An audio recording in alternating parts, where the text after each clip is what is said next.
Hello everyone and welcome to another lap time challenge, and today we got this Nürburgring GP track with this Cayman. I mean, it's another one that it's fairly easy to do, and I've kind of managed up to get the P7 in the world on this track, so I just once again decided to kind of show you what I did to get there. And the first one will have to be this 150 meter mark. I do have to mention to brake in the straight line, otherwise you will just slide because this car is on sport tires and not on the racing tires. So this is going to be just a little bit different.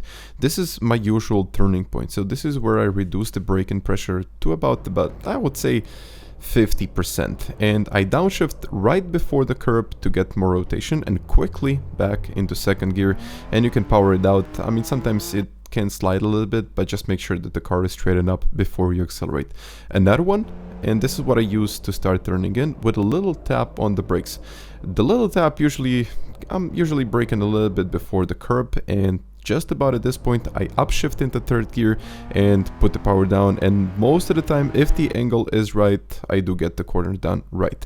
Now I've got these tire marks and I do try to brake in the straight line, but about 50-60%, otherwise the car will slide so much. But at this point you actually want it to slide a little bit, and that's what I do, and get the car down in first gear and then quickly back in second, and then when I get over this curb it's third gear, just kind of to avoid that additional, I would say it's a kind of an additional upshift, but it's also to reduce the wheel spin of the car. But here once again we gotta be using, I mean, this is actually not a curb, but yeah, this is another braking point, and I do try to make it to the curb. So getting to the curb is the most important part of these corners, especially this whole section.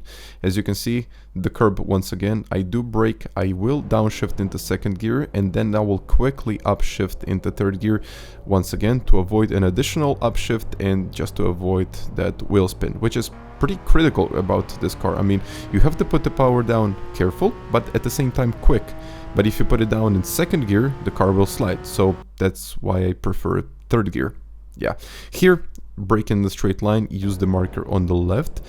It's kind of a double apex one. I did go a bit too wide, so you can see that it's going really wide, and I like to use the mark on the left to start accelerating. Sometimes I believe this can be even in third gear. I tried it, it wasn't the fastest one, but I did it in second. It got me a bit of wheel spin, so be careful when you accelerate here. And if you're just not confident enough, I would maybe suggest going in probably third. But here, as soon as you climb on the curb on the right, get your turning in, because otherwise the car will just not be able to cope with this corner, and a little lift will do the trick just to get through the SS here. And once again, I use the curb, or this is kind of a concrete part of the track right there.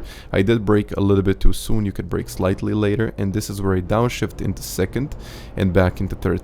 I don't think this downshift was necessary. You can try to do it, but I think even third gear can be okay. Something like here, yeah, braking before the curb, and then once again downshifting into second and quickly upshifting into third.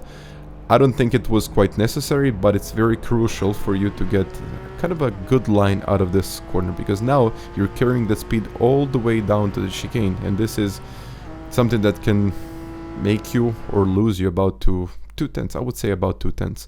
But now when you see this transition, this is where you brake. Just brake nice and easy in the straight line, reaching this point. And this is usually the point where I start turning in and still downshifting. And once again, before the curb, I upshift into third gear, once again to avoid an additional upshift and also to kind of avoid the wheel spin of the car. And you can see me that I'm doing that quite a lot when I'm going, especially when I'm always doing my track guides and all that stuff. I do have the cone here, which is not the best. I like to brake like 30 to about 50 meters before that cone. And second gear, quickly transitioning into third, once again, because we gotta avoid that wheel spin, and this car really likes this third gear. That's also what I noticed. I know this lap can be a little bit better, but this was to 11.2, and I think it was a fairly decent one. It got me like a P7 in the world, and I really hope this is going to help you to improve your own lap times. And please let me know down in the comments what kind of questions do you have, and in general if you need some help and if you got some things to say. By the way guys, once again, thank you very much for watching this video, and I'll catch you next time. Bye.